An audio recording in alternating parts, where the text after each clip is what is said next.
Malam ini dengan sama-sama membaca Alkitab ila hadratin Nabi Muhammadin Mustafa Rasulullah sallallahu alaihi wasallam wa ala alihi kiram wa ashabil izam. Syai'ullahu Fatihah. A'udzubillahi minasyaitonir rajim. Bismillahirrahmanirrahim. Alhamdulillahirabbil alamin. Arrahmanir rahim. Maliki yaumiddin. Iyyaka na'budu wa iyyaka nasta'in. Ihdinas siratal mustaqim. Siratal ladzina an'amta 'alaihim ghairil maghdubi 'alaihim waladdallin. Amin. Assalamualaikum warahmatullahi taala wabarakatuh. Alhamdulillahirabbil alamin wal 'aqibatu lil muttaqin wala udwana illa 'alal zalimin. Asyhadu an la ilaha illallah wahdahu la syarikalah wa asyhadu anna Muhammadan abduhu wa rasuluh. Allahumma salli wa sallim ala sayyidina wa nabiyina wa maulana Muhammad wa ala alihi wa sahbihi ajma'in, amma ba'd. Fa inna asdaqal hadis kitabullah wa khairan hadi Muhammadin sallallahu alaihi wasallam. Wa syarril umuri muhdatsatuha wa kullu muhdatsatin bid'ah wa kullu bid'atin dhalalah wa kullu dhalalatin finnar. Qala Allah Subhanahu wa ta'ala fi kitabil azim, a'udzubillahi minasyaitonir rajim. Wa la tahsabanallahu ghafilan amma ya'maluz zalimun, innama yu'akhiruhum liyaumin tashkhasu fihi al-absar. Wa qala Nabi sallallahu alaihi wa ala alihi wa sahbihi wa baraka wa sallam, bada islamu ghariban wa saya'uru ghariban kama bada'a fatuba lil ghuraba. Islam itu bermula dalam keadaan asing dan dia akan kembali menjadi asing. Bahagialah pada orang yang asing. Alhamdulillah. Ya hormati tuan-tuan imam kita, apa juga Tuan Bilal, kemudian Al-Fadhil Tuan Siak, kemudian jawatan kuasa Masjid, sidang jamaah muslimin muslimat, mukminin mukminat rahmatullah taala. Alhamdulillah. Lagi kita dapat bersama pada malam ini untuk kita sambung kuliah Maghrib kitab Hakikat, ya, hakikat hidup beriman. Sampai muka surat apa tu?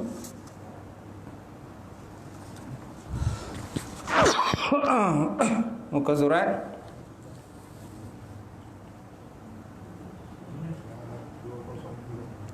ha? 209 kan? 209. Betul tak? Betul kan? Saya tak pastilah tuan-tuan ni semak ke tak semak pengajian. Arah-arah semak lah. Kan? Baik, insyaAllah. Baik, kita berada di muka surat 209. Masih lagi dalam pembahasan berkenaan dengan kalam. Kalam. Apa maksud kalam? Allah berkata lah, berkata-kata ataupun perkata. Kan, kalam ialah sifat yang wajib bagi Allah Subhanahu Wa Taala. Kalau sebut dalam kitab Arab, kitab Turas, dia kata al-kalam allazi laisa biharfin wala bisautin wa yata'allaqu bima yata'allaqu bihil ilmu minal muta'alliqat. Gitu. Kalam ialah sesuatu yang tiada dengan huruf dan tidak ada suara. Kalam, maksud sifat kalam yang ada pada Allah ialah sifat kalam yang tiada dengan suara dan tiada dengan huruf. Wa yata'allaqu bima yata'allaqu bil ilmu minal muta'alliqat, dan ta'alluq ia dengan barang yang ta'alluq dengannya oleh ilmu, minal muta'alliqat, daripada segala yang ta'alluq.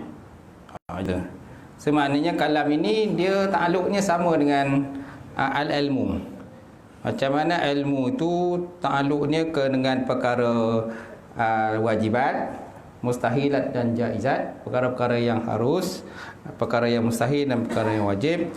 Jadi begitu juga dengan sifat kalam, sama juga ta'alluqnya dengan segala benda yang wajib, dengan segala benda yang harus, dan juga dengan segala benda yang mustahil. Baik. Jadi Kalam laisa biharfin wala bisautin. Tidak ada huruf dan tiada suara. Kalau seandainya kalam itu ada huruf dengan suara, sudah tentu sama dengan kalam manusia. Sudah tentu sama dengan kalam manusia. Kerana kalam manusia ni biharfin wasautin, dengan suara dan ada huruf. Dan ada nada pula kan? Ada nada, ada masanya ada nada tu tinggi, ada masa nada tu rendah. Kita pula kadang-kadang macam-macam lorah. Slang kita ni kan, Kelantan lain pula slang dia. Kemudian Negeri Sembilan lain pula slang dia. Kedah lain pula. Tahu tak? Melaka, kalau abang kau, lain pula slang. Slang Terengganu kan. Makang dengan makang. Kita kata makan, dia kata makang. Tahu tak? Kan slang tak sama. Tahu tak? Jadi kalau Allah Ta'ala tu dia tidak begitu. Laisa biharfin wala bisautin. Tidak ada huruf dan tiada suara. Masya Allah. Kalau tak kan samalah seperti kalam manusia. Baik. Kemudian dalam matan ada menerangkan bahawa surat 29 Kemudian dalam matan ada menerangkan bahawa kalam Allah itu tidak berbilang-bilang tetapi berbagai-bagai. Kalamnya satu je, wahid, satu je kalam Allah. Tetapi dia berbagai-bagai, berbentuk-bentuk. Contohnya kalam Allah Ta'ala, contohnya perintah. Perintah, maka Allah Ta'ala sebut Al-Quran ayat perintah. Larangan, tegahan. So Allah Ta'ala sebut Al-Quran tentang larangan Allah. Kemudian kisah, ayat kisah, cerita. Maka Allah Ta'ala sebut Al-Quran tentang cerita. Kisah para Nabi dan para Rasul. Kemudian janji baik dan janji buruk. Wa'ad dan wa'id. Wa'ad janji buruk, wa'id janji baik. Okey. Dia sebut tentang janji baik dan janji buruk. Cuma Allah pun berjanji dalam Quran berkenaan balasan orang yang baik dan orang yang tidak buat kebaikan. Baik, terlihat dalam Quran ada banyak ayat mengandungi erti perintah ataupun al-am. Al-am mana perintah lah. Amar. Amar. Alif mim ra mana amar. Antaranya seperti firman Allah Subhanahu wa taala dalam Quran, ya ayuhan nasu budu rabbakumul ladzi khalaqakum wal ladzina min qablikum la'allakum tattaqun. Wahai orang-orang yang beriman, wahai manusia, ya ayuhan nas, wahai manusia, ubudullah, sembahlah kamu Allah, sembahlah kamu akan Tuhan kamu, allazi khalaqakum, yang telah menjadikan kamu, wallazina min qablikum, dan orang-orang yang sebelum kamu, la'allakum tattaqun, mudah-mudahan kamu bertakwa pada Allah. Jadi dalam ayat ini mengandungi perintah. Mana perintahnya? Ubudu rabbakum.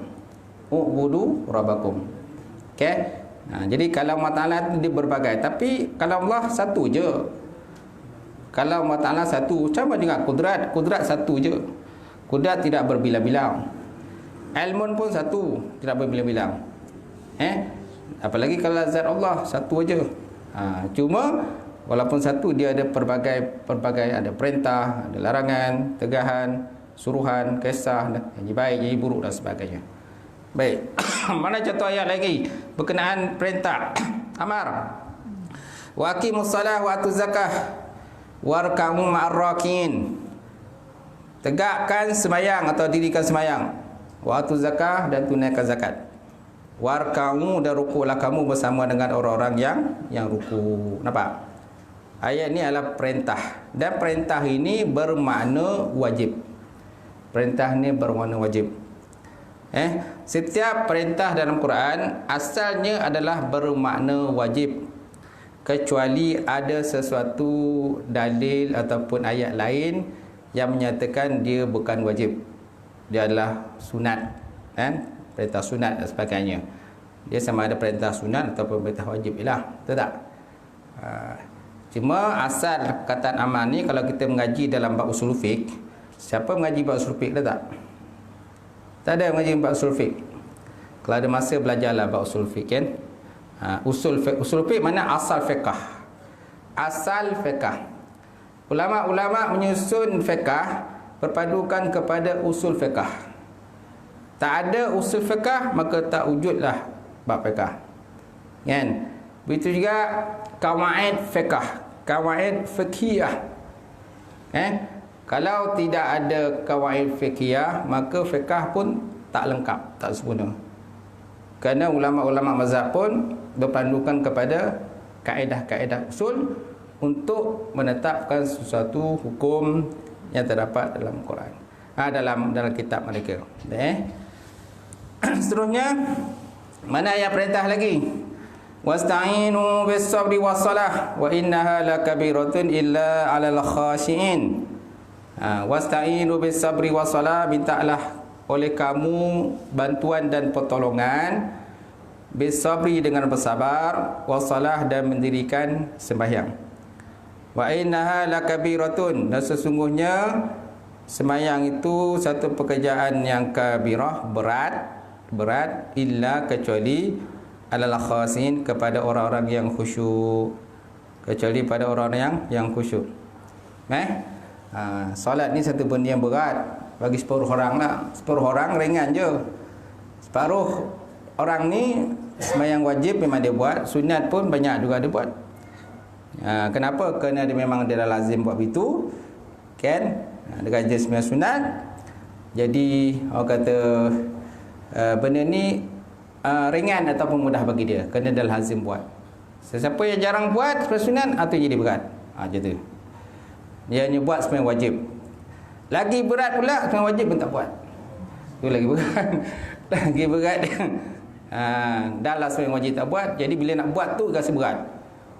Berat dia, susahnya nak buat sembahyang wajib ni kan. Apalagi sembahyang sunat memang jauh sangatlah dia nak buat. Macam tu. Seterusnya ayat yang berbentuk larangan dan nahi.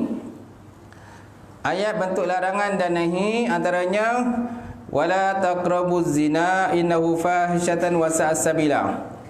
Jangan kamu hampiri perbuatan zina, kerana sungguhnya zina itu satu perbuatan yang keji dan juga seburuk-buruk jalan. Jadi ayat ni ayat-ayat berbentuk larangan atau pencegahan. Wala taqrabuz zina, jangan kamu hampiri zina. Sebenarnya hampiri zina pun tak boleh, apalagi kalau buat zina. Apa bentuk benda-benda yang menghampiri zina? Banyak tak benda-benda yang menghampiri zina ni? Banyak tak? Banyaklah. Kan?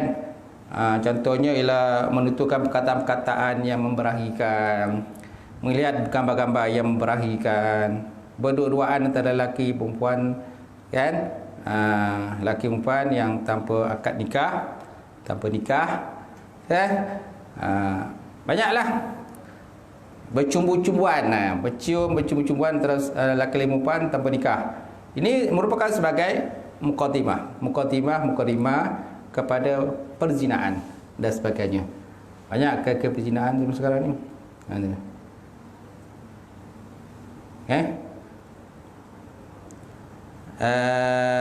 Jadi Allah Ta'ala sebut Al-Quran, wala taqrabuz zina, jangan kamu hampiri zina, innahu fahisyatan wa sa'as sabila, kerana zina itu perbuatan yang keji dan juga seburuk-buruk jalan.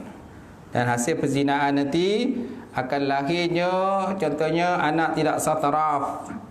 Dengan perzinaan juga akan menyebabkan terjadinya perbalahan keluarga. Keluarga lelaki dan perempuan bergaduh balah. Kan? Masing-masing menyalahkan antara satu sama lain. Yang biasa kena salahkan biasa lelaki lah kena salahkan. Kalau lelaki tak start takkan jadi tak. Biasanya lelaki lah menyebabkan perzinaan.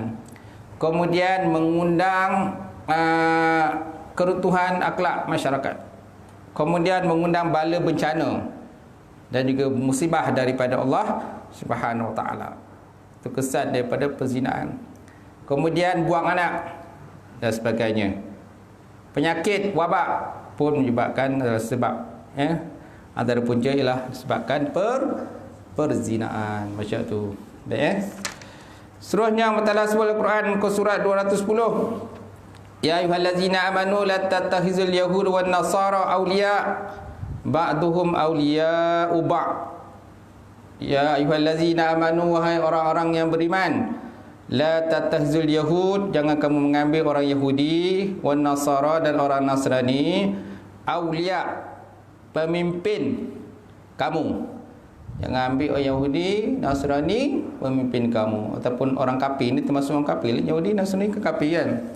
Yang kita mengambil orang yang bukan Islam sebagai pemimpin kamu. Ba'duhum awliya umma. Pemimpin sebahagian di atas sebahagian yang lain. Kenapa? Biasalah. Tapi kalau dia bukan Islam, non Muslim, tapi dia tak anti Islam, okey lagi. Kalau ada anti Islam, parah je ya. Parah je kan. Habis semua potong kan bajet. Habis semua potong bajet sana semua potong. Macam tu.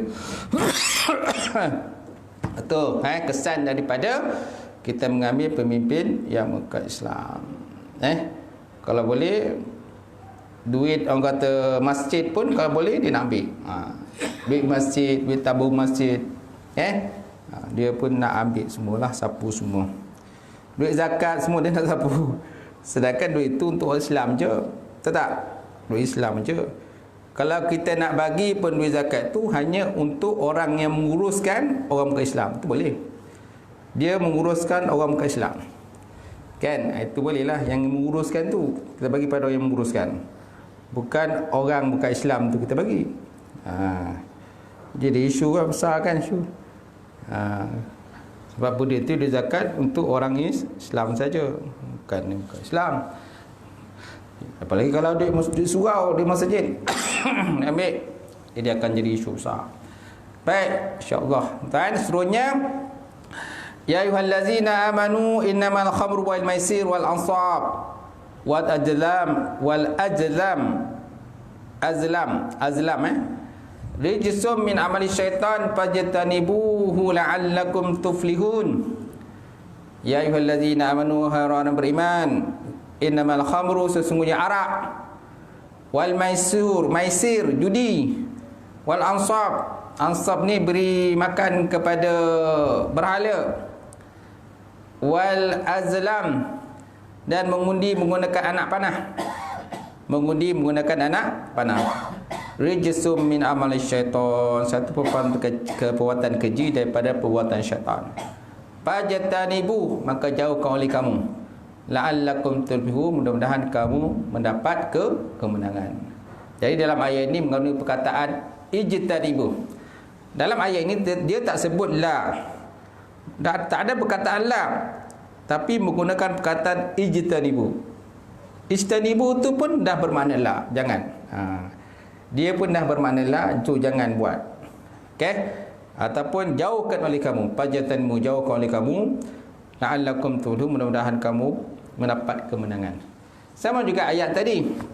Ya ayyuhallazina amanu la tattakhizu, wahai orang beriman, jangan kamu mengambil orang Yahudi dan Nasrani sebagai pemimpin. Jadi dalam tu terdapatnya nahi mana tegahan daripada mengambil. Dalam ayat innamal khamru wal maisir ni, dia tak ada perkataan la kan. Tapi digunakan perkataan ijtinab menjauhkan. Tapi dia berbentuk nahi jugalah, tegahan daripada melakukan benda tersebut. Kemudian tiba persoalan, kalam Allah ini, kalam Allah Ta'ala ni, dia qadim ke baharu? Tiba persoalan. Ada orang menyatakan kalam Allah Ta'ala ni qadim. Mana Quran lah. Quran ni merupakan qadim. Ada menyatakan Quran ni makhluk. Okey. Sebenarnya ulama Ahlussunnah wal Jamaah telah sepakat menyatakan bahawa Quran ini merupakan kalam Allah yang bersifat qadim, bukan makhluk, bukan hadis. Jadi telah mufakatlah oleh ulama salaf, haram kita menyatakan Quran itu makhluk dan dikenaki dengannya lafaznya yang diturunkan atas Nabi Muhammad sallallahu alaihi wasallam, melainkan pada tempat mengajak supaya jangan beri faham akan baharu sifat yang berdiri dengan zat Allah Ta'ala. Kan? Jadi mana kesimpulannya, kalam Allah ni, Quran tu qadim lah, bukan hadis. Dulu ulama-ulama bergaduh. Ada ulama yang dibunuh, kan? Ada ulama yang dipenjarakan seperti Imam Ahmad Ibn Hanbal. Tuan-tuan ingat tak kisah Imam Ahmad bin Hanbal berkenaan dengan kalam Allah tu, Quran tu, Quran hadis. Kalau tuan-tuan lihat dalam kitab Aqidatul Najin disebutkan bahawa orang yang pertama sekali menyatakan Quran itu makhluk ialah Ahmad bin Abi Daud. Ahmad bin Abi Daud. Ni orang pertama sekali menyatakan Quran itu makhluk. Maka dijatuhkan kepadanya oleh Khalifah Al-Ma'mum, iaitu Khalifah negeri Baghdad masa itu. Maka mengelak perkataan itu, maka mengistihad ia akan katanya sebenar. Jadi maknanya kata-kata Ahmad bin Abu Daud ni disokong oleh Khalifah masa itu, iaitulah Khalifah Bani Umayyah, namanya Khalifah Al-Ma'mum. Ma'mum tadi dia sokong pendapat Ahmad bin Abi Daud supaya menyatakan Quran ini adalah makhluk, bukannya qadim. Okey. Kemudian lalu Khalifah Al-Ma'mum minta supaya segala negeri ataupun ahli-ahli kampung, ahli-ahli negeri negara itu, Baghdad di masa itu, supaya menyatakan Quran itu adalah makhluk. Quran makhluk, bukannya qadim. Maka tiap-tiap orang yang tiada mengikut dibunuhnya atau dipukul ataupun dipenjara. So sesiapa yang tak nak ikut kata-kata ataupun fatwa lah, istilah paling mudah fatwa lah, fatwa yang dikeluarkan oleh Ahmad bin Abi Daud ni menyatakan bahawa Quran ni adalah makhluk. Siapa yang tak nak akui bahawa Quran itu makhluk, maka orang itu akan diperintah oleh Khalifah Al-Ma'mum supaya orang itu dibunuh atau dipukul atau dipenjarakan. Maka mengambil dalil oleh mereka itu dengan firman Allah Subhanahu Wa Taala, Inna ja'alnahu Qur'anan Arabiyya. Sesungguhnya kami turunkan Quran itu di dalam bahasa Arab. Quran ini turunkan bahasa Arab. Jadi mereka mengambil dalil kan bahawa Quran itu adalah makhluk, kerana Quran turun bahasa Arab. Kan bahasa Arab kan makhluk, bukan benda qadim. Bahasa Arab kan benda hadis, benda baharu yang diciptakan oleh Allah Subhanahu Wa Taala. Maka setengah ulama mengikut ia sebab takut, dan setengah tiada mengikut ia.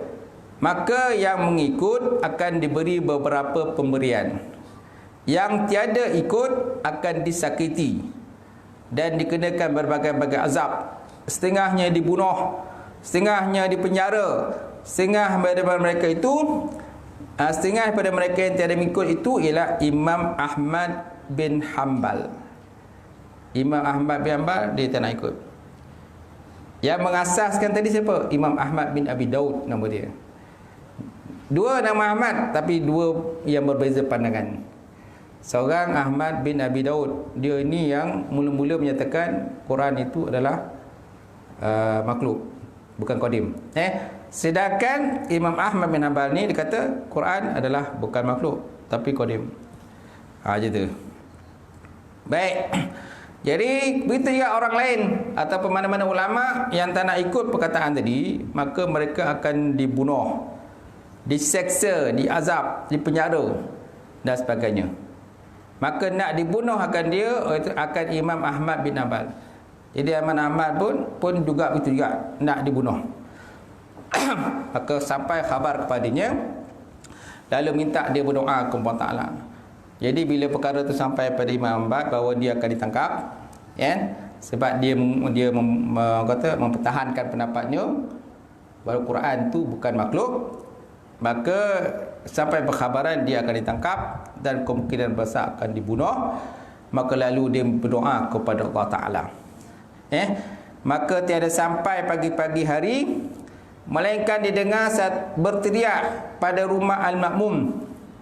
Maka datang seorang khadam, padahal berkata ia telah benar perkataan Imam Ahmad bahawa Quran itu kalamullah yang bersifat qadim, bukan makhluk. Senya telah mati ahlul mukminin. Rupa-rupanya Khalifah Ma'mum tu tiba-tiba mati, meninggal dunia.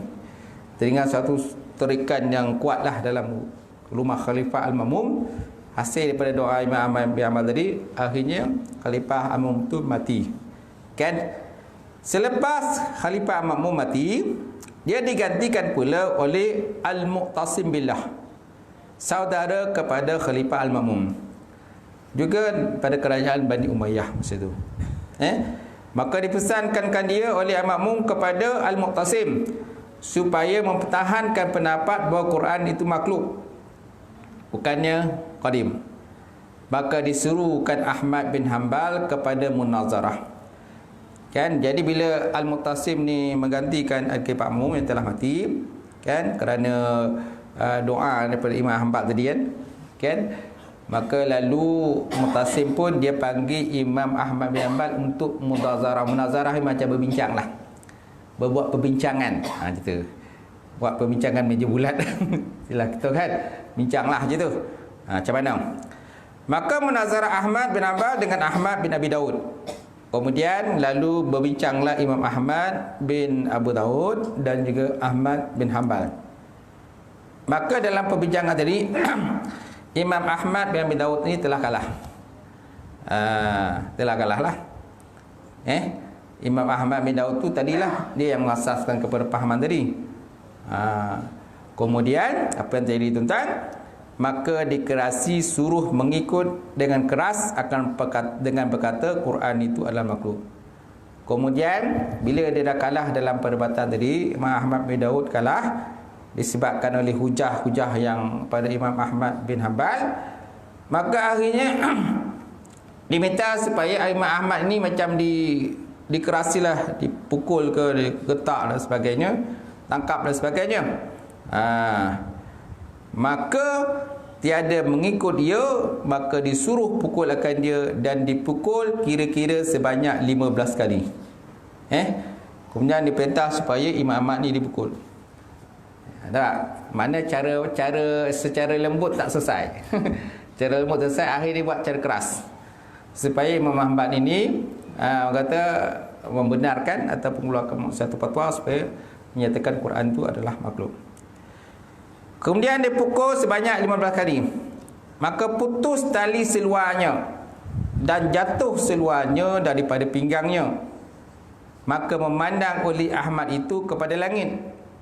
Maka tiada sempurna bacaannya melainkan keluar tangan emas mengangkatkan seluarnya. Maka dipukul tadi sampai dia punya seluar tu, Imam Ahmad tu putus seluarnya, maka nak jatuhlah di seluar tadi. Maka memandang Imam Ahmad kepada langit. Mungkin kemudian dia berdoa lah macam tu. Tidak sempurna daripada bacaan yang mungkin dia berdoa tadi. Maka tiba-tiba tuan-tuan, keluarlah satu tangan emas mengangkat kembali seluarnya balik. Angkat balik seluar dia. Maka tak kala melihat oleh manusia akan demikian tadi, maka bercita-cita oleh mereka itu akan bahawa hendak membunuh akan Khalifah Al-Mu'tasim. Jadi bila melihat pada kejadian tadi, orang ramai pun orang kata geramlah pada Khalifah Al-Mu'tasim lah. Sekarang ni mana dah nampaklah benda yang benar. Benda yang hak, benda yang benar. Siapa yang benar sebenarnya? Jadi orang ramai ikut macam marah nak bunuh Khalifah Al-Mu'tasim. Maka disuruh berhenti daripada memukul akan dia, lalu dibawa ke penjara. Kemudian jadi maknanya Imam Ahmad tu di-stopkan daripada dipukul. Kemudian akhirnya Imam Ahmad bin Hanbal diheret dan dibawa masuk dalam penjara. Maka diam ia dalam penjara kira-kira 28 bulan, dia kata. Selama 28 bulan. Ini yang terdapat dalam kitab Aqidatul Najin yang dikarang oleh Syekh Muhammad bin Zainal Abidin Al-Fatadi. Baik, kemudian tuan-tuan, maka Imam Ahmad bin Hanbal pun bersembunyikan dirinya. Maknanya dia menyembunyikan diri dalam penjara lah, macam tu. Maka mati Mu'tasim, dan digantikan pula dengan khalifah yang lain namanya Wasiq Billah, Harun anak kepada Mu'tasim. Bila Mu'tasim dah meninggal, kan, maka anak dia pula gantikan. Nama anaknya iaitulah Harun, Wasiq Billah Harun anak Mu'tasim. Maka menyatakan ayat Quran makhluk. Dia pun sama juga berfaham macam bapak dia. Sama juga dengan Khalifah Al-Ma'mun, sama juga dengan Khalifah Al-Mu'tasim. Sama juga pahamannya dengan tadilah Wasim billah tadi, Harun al-Mu'tasim pun menyatakan bahawa Quran ni adalah makhluk. Kemudian Imam Ahmad tadi pun bersembunyikan dirinya. Dia ada masuk penjara, bersembunyilah. Kemudian didatangkan dengan Ahmad bin Nazar al-Khazai pula. Tiba-tiba muncul lagi seorang lain. Seorang lain namanya Imam Ahmad bin Nazar al-Khazai. Maka disuruh menyatakan Quran itu makhluk. Maka dia berkata Quran itu kalamullah yang bersifat qadim. Dia pun tetap juga dengan pandangannya sama dengan pandangan Imam Ahmad, menyatakan bahawa Quran ini bukan makhluk tapi kalamullah yang bersifat qadim. Maka berkata ia, ini halal darahnya, maka naklah disuruh bunuh.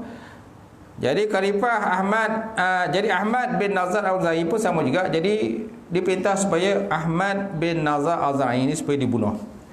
Maka dibunuh akan dia, dan dikerat kepalanya, dan digantungkan kepalanya kepada pihak Syarqiyun. Mana Syarqiyun, mana pihak timur.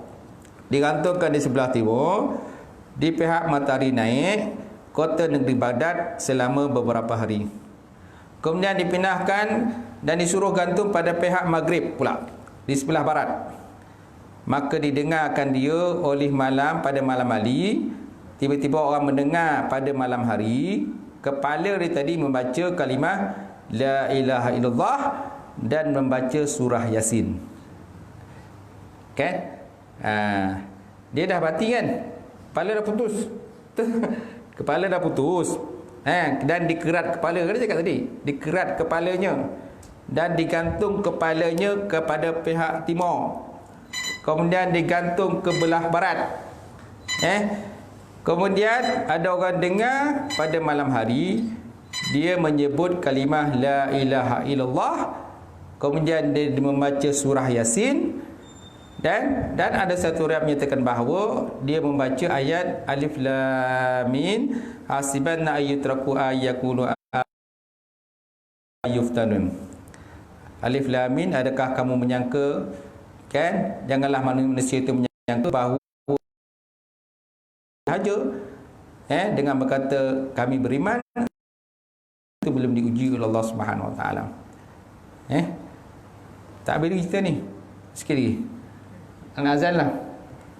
Azan.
Baik, kita sambung sekali lagi. Jadi kepala Ahmad bin Nazar Al-Khazai tadi, dia berkata la ilaha illallah. Kan mulut dia lah, lidah dia bercakap la ilaha illallah, dan dia membaca surah Yasin dan membaca ayat Alif Lam Mim hasiban ayatraku ayyakulu amana wa hum la yaftanun. Kemudian benda tu didengari oleh khalifah yang masa tu tadilah, Khalifah Wasik billah Harun anak Al-Muqtasim tadi. Lalu apa yang dia buat khalifah tadi? Maka khalifah menyuruh supaya menulis ayat pada kertas dan diikat kat telinga dia. Khalifah tadi, Wasik billah Harun tadi minta supaya orang tulis satu ayat dan ditulis, digantung kat telinga dia, yang kepala tadilah. Apa yang ditulis tuan-tuan? Bismillahirrahmanirrahim. Haza ra'sun Ahmad ibn Nadar al-Khazai. Da'allahu Abdullah Imam Harun al-Wasif billah Amirul Mu'minin ila qawli bihaqillahi ta'ala bil haqqi Qur'an wa nam fi syubhat fa aba illa lil mu'adanah fa ajrallahu ila an-nar. Dia kata fa ajrallahu ila an-nar.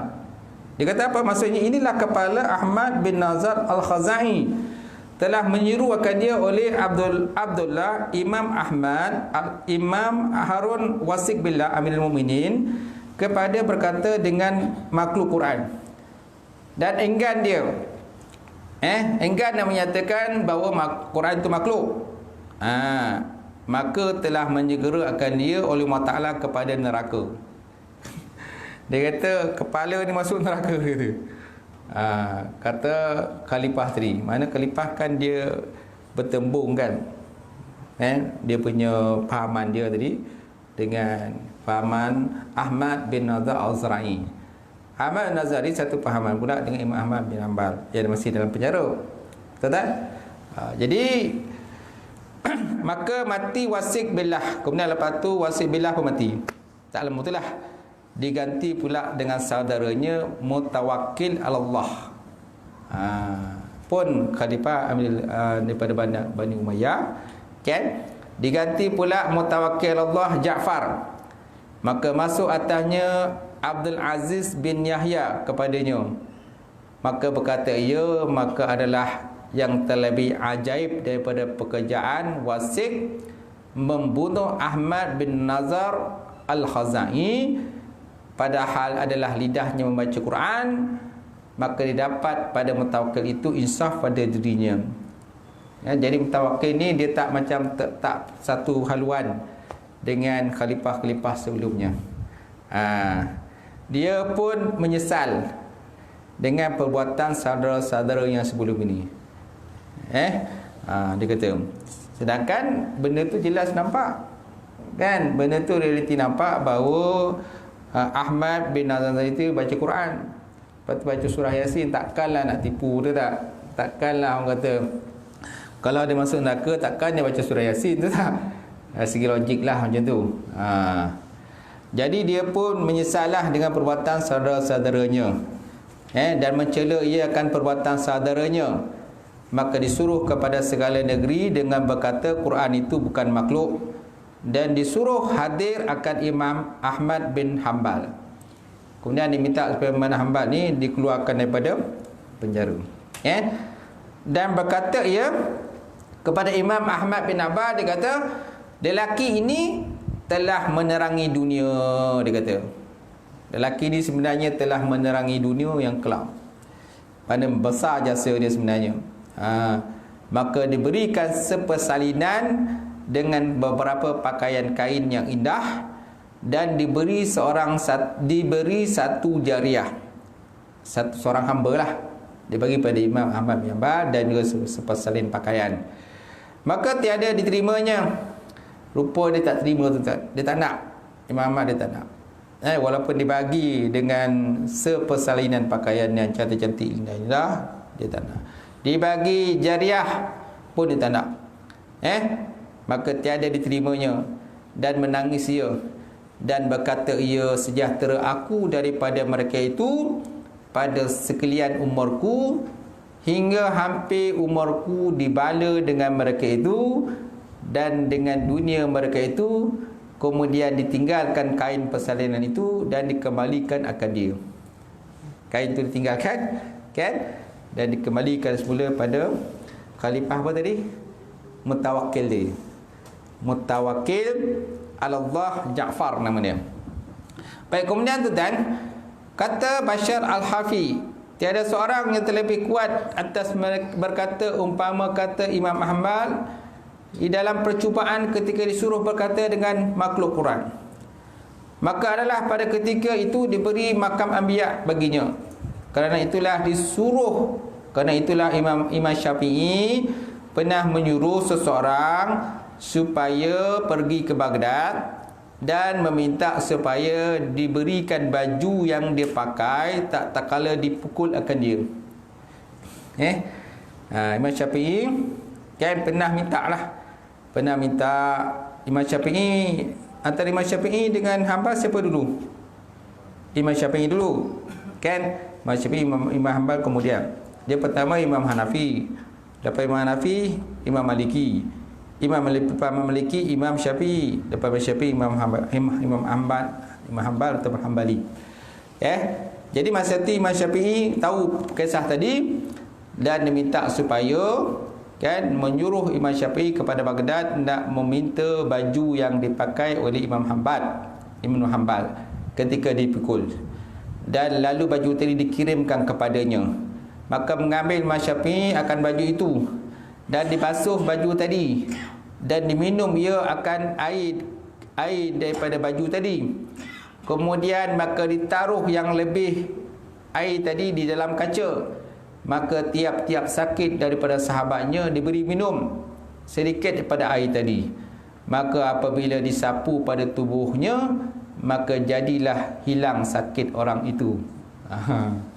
Jadi hilanglah sakit orang tadi dengan kelebihan yang ada kepada Imam Ahmad bin Hanbal. Kisah dia tuan-tuan, panjang kisah ni dalam kitab ni. Saya ngajar kitab ni dekat Masjid Pantai. Tu pun tak sampai lagi kitab tu, bahagian situlah. Baik, insya-Allah cukup dah. Sikit lagi. Baik. Okey, kita habiskan bawah tu lah. Satu muka surah ni habis kan. Ayat-ayat Allah Ta'ala berbentuk khabar dan kisah. Okey, jadi ayat Allah Ta'ala ni berbagai, tapi kalau Allah Ta'ala satu je sifat kalam dia. Jadi ayat Allah Ta'ala berbentuk khabar atau kisah. Contohnya, walaqad arsalna min qablika min sya'il awwalin wa ma ya'tihim min rasulin illa kanu bihi yastahzi'un kadzalika nasluquhu fi qulubil mujrimin. Dan sesungguhnya kami telah utuskan beberapa orang rasul sebelum engkau ya Muhammad kepada puak-puak purbakala. Pemana puak ni orang-orang purba, orang dululah aje tu. Dan setiap rasul yang datang pada mereka biasanya mereka ejekkan. Wa ma yatihim rasul illa kanu bi yastaziun. Tiada datang pada mereka pada rasul kecuali adalah mereka itu mendustakan. Mana akan ada di kalangan manusia yang mendustakan para rasul dan juga para nabi. Itu juga dengan baginda Rasulullah sallallahu alaihi wasallam. Kadzalika nasluquhu fi qulubil mujrimin. Begitulah kami masukkan perasaan itu ke dalam hati orang yang berdosa. Ni ayat ni pun ayat dalam bentuk contoh macam bentuk khabar, kisah. Tapi tak secara detail lah. Tak secara detail lah, tapi semua dah ada sebut berkenaan dengan kisah umat yang dahulu. Memang sifat mereka tu keras, degil dan sebagainya. Terutama sekali seperti macam zaman Nabi itu Abu Jahal, Abu Lahab dan sebagainya. Dan juga Allah Ta'ala juga sebelum Quran, wa iz qala Luqman li ibnihi wa huwa ya'izuhu ya bunayya la tusyrik billah inna syirka la zulmul azim. Dan ingatlah ketika Luqman berkata pada anaknya, dan dia mengajar anaknya, ya bunayya, wahai anakku, la tusyrik billah, janganlah kamu menyekutukan Allah Subhanahu wa taala. Inna syirka la zulmun azim, sesungguhnya sifat syirka menyekutukan Allah itu termasuk dalam satu la zulmun azim, kesalahan yang besar. Termasuk dalam kesalahan yang besar. Ini pun merupakan ayat berkenaan khabar ataupun kisah khabariyah ataupun kisah yang berlaku pada kisah Luqman bersama dengan anaknya. Kemudian ayat berbentuk janji ataupun wa'ad, antaranya wa basyiril ladzina amanu. Sampai situlah tuan. Wallahu a'lam bissawab. Tak sempat nak cerita pasal ni Allah Taala ketawa ni. Dalam kitab ni ada juga Allah Taala ketawa. Kitab Fathul Mu'in bin Naqad, kitab Al-Ma'in. Kitab ni nak membahas berkenaan hadis mutasyabihat. Hadis mutasyabihat kat sini ada berkenaan dengan Allah Taala ketawa lah. Wallahu alam. Tak sempat akan datanglah. Okey, ada soalan? Ada pertanyaan tak?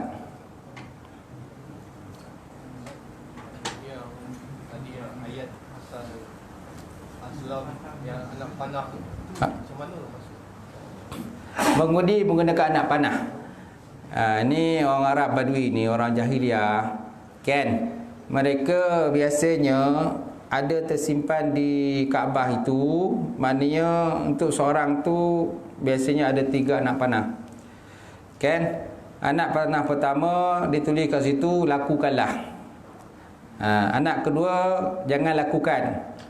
Anak panah ketiga tak tulis apa-apa. Jadi style orang Arab ni, bila dia nak buat suatu benda yang besar ataupun contoh nak pergi musafir ke dan sebagainya, kan, mereka akan pergi ke Kaabah. Mereka cabut anak panah tadi. Kalau anak panah tu mereka cabut tu, anak panah menyatakan buat, maka mereka akan buatlah. Pergilah musafir. Kalau mereka cabut, anak panah menyatakan tak buat, jadi mereka pun tak pergilah.